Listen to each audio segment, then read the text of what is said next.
Hello, and welcome to the first movie vlog of Asian Cinema Month, whenever I end up starting that. Welcome. We're going to be sitting down, I'm going to be sitting down, you're going to be watching me sit down, watching a whole bunch of Asian films and talking about them. Of course, there'll be all sorts of stuff during this Asian Cinema Month, from reviews to Epic Film Challenge videos, so stay tuned. There'll be different types of videos, but there'll probably be a lot of this style as well. And I'm suitably disheveled at the minute, need a shave, need a shower, which I'm going to do now actually. But before I do that and get myself some dinner, I wanted to talk to you about the film I'm going to be watching in this video, in the first movie vlog of Asian Cinema Season. Did I say Cinema Month? I've changed it to Season, so it's Asian Cinema Season, yeah. I have here Perfect Blue by Satoshi Kon, who I've not seen anything from as a director. An anime movie that I'm really excited about. Been looking forward to this since I first heard about it, really. The animated psychological thriller. So I've yet to open this nice steelbook edition. I'll be doing that in just a second.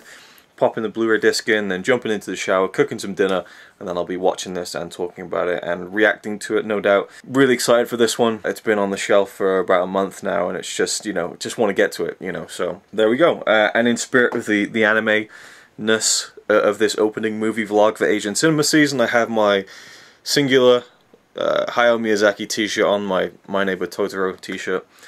Best I could do on short notice. So I'll see you in the next clip when I'm hopefully showered, cleaned, and about to be fed, and about to watch, hopefully, a great animated movie.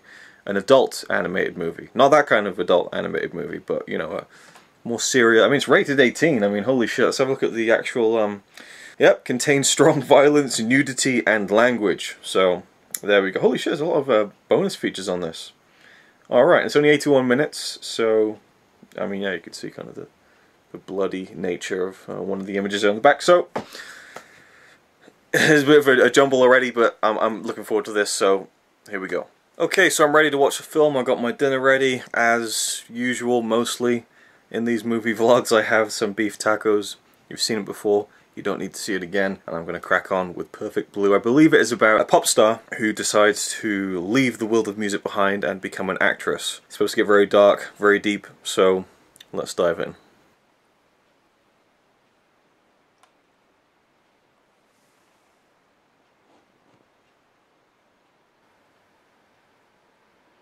It's a madhouse! What?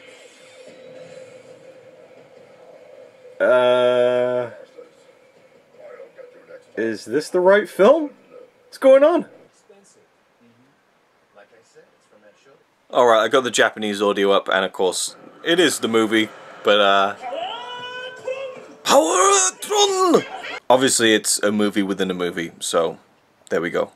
Okay, so dinner was great. Really enjoyed it. I'm now very full, and I'm about halfway through Perfect Blue. Whew, it's basically exactly what I was expecting, which is a good thing, because I was expecting something really good. Very twisted film so far. Well, it's building into a twisted film. Nothing so far has been completely out there, but I feel like it's building towards a third act that's going to be full of some heavy, dark, and twisted shit. So we have this pop idol, Mima, I think. And she is part of a three-girl group called Sham, or she is at the beginning of the movie.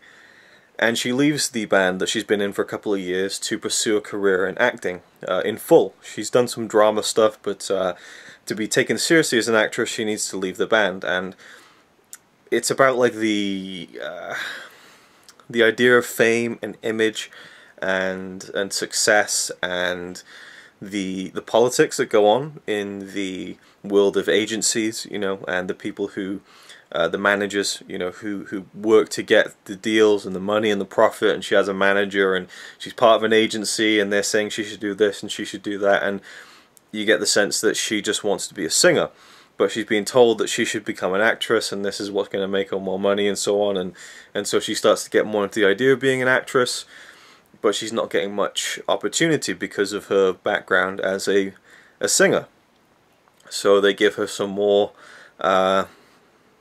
challenging stuff to do on the TV show, which she does, but she doesn't really want to do. But she's trying to, you know, make a name for herself and to prove that she's worthy of being an actress. And the whole while, she's getting these weird kind of hints that someone is stalking her. She doesn't seem, in my eyes, halfway through the film, to really totally comprehend and grasp that someone is seriously stalking her. She might have an idea, but I don't think she's fully realized that yet. In her own head, it's like she's being stalked by herself.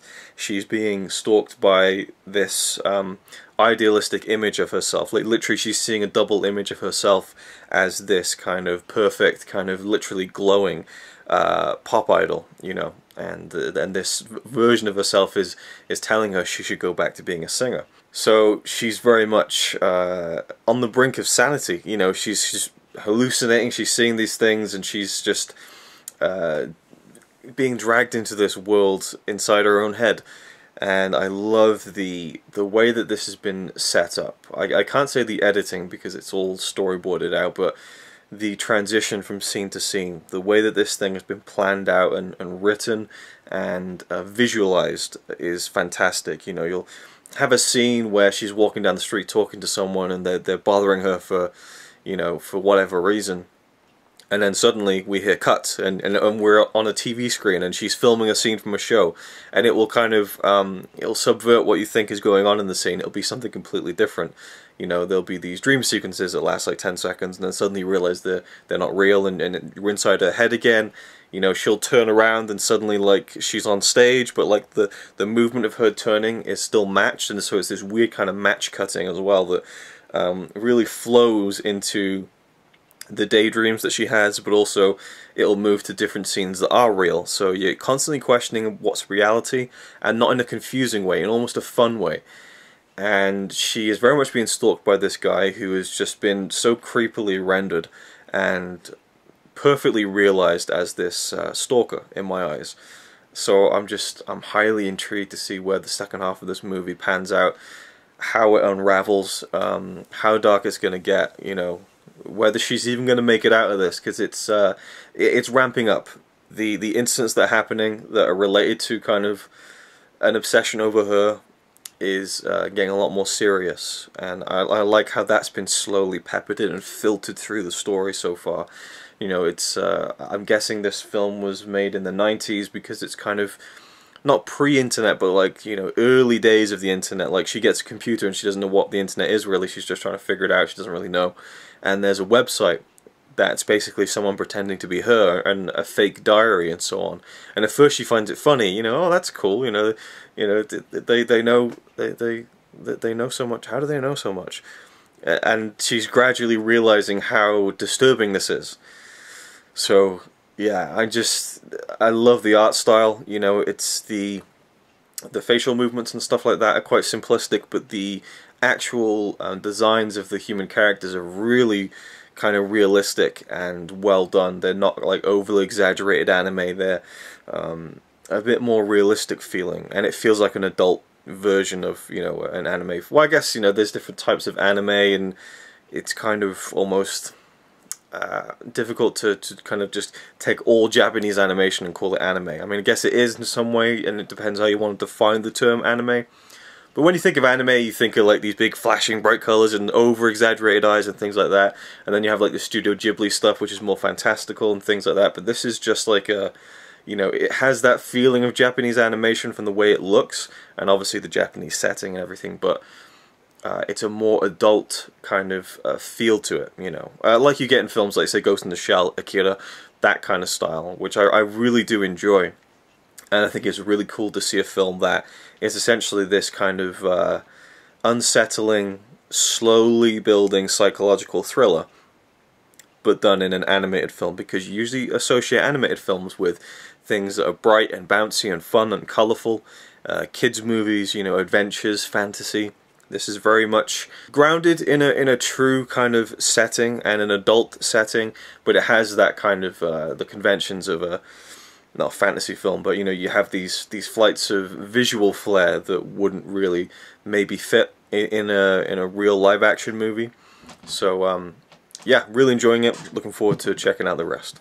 Oh, one more thing that I really like is, as I was saying earlier, where you'll think, you know, is this really real life, or is she acting for a TV show? Is that they'll kind of link the line that she's giving as she's acting. You'll hear it before you see the scene change, and it kind of it works with the real life storyline. Like when she realizes someone might be stalking her, we hear, "Who are you? Who are you?" And you think it's her inner monologue, but it turns out it's her acting in the series, and then we cut to that shot, and that's what's really cool. So I like the way that they're doing that, and it worked. The writing is really clever. So. Alright, so this is down in the basement. Connie's gone to bed, and so this is the only way I could wrap up this video, but I'm done, obviously, watching Perfect Blue, and yeah, I absolutely love this. A really nice steelbook, really, I'm happier with it now that I've seen the film, and I kind of know where some of these images are from, and what they mean, and how they feel. Like, you can kind of see the scan lines of the TV in the main image of her face there. I don't know if you can tell on camera. I really like the way they did this. I watched some of the special features too. Put this down over here, and they weren't quite as lengthy as it might have been made out on the back. Just a few interviews that are very short. The interview with Satoshi Kon was really interesting. He, I don't know whether he was in a bad mood, or he's very shy, or he doesn't like talking about his films. Maybe he's like a David Lynch, where it's just like, don't ask me, because he seemed very uncomfortable in the interview, and didn't really offer much in terms of any of his thoughts on the film. The only thing that he really dropped of interest to me was that they didn't really think the film was as confusing as some people might think. And it might have been the interviewer's questions, because he was saying, well, audiences seem to be confused by your film, and don't you think that it's a bit difficult to follow? You know? And he's like, well, no, not really. I mean, we planned it out, and we don't think it's that confusing if you watch it. In fact, originally their plan was to make the ending and the idea of what's real or not be even more ambiguous, but he thinks that in the end it's pretty obvious, I suppose. And then there's an interview with the voice actress who portrays Mima, and she strikingly seems a lot like the character, both in look and demeanor. And she even says, I think I'm a lot like the character. And she was hesitant to do the film because of some of the violent scenes, which is something that her character goes through in the film, is, you know, not wanting to do certain things in the TV show that she's starring in. So there's some creepy kind of meta stuff going on with the actress of Perfect Blue. Anyway, the film. Whew, that was a really, really interesting third act. I mean, it just ramped up everything I was talking about, like questioning what's real, reality. Lots of curveballs thrown. What I loved, and what I adored about this film was that it had those kind of twists and turns, but by the time you get to the end, you know what really happened. You know, it isn't some kind of labyrinthian mystery where, you know, you could think about it in 12 different ways by the time the credits roll, and like any interpretation is valid. And while I enjoy that kind of filmmaking, I think that it's nice sometimes to just have a clear-cut answer.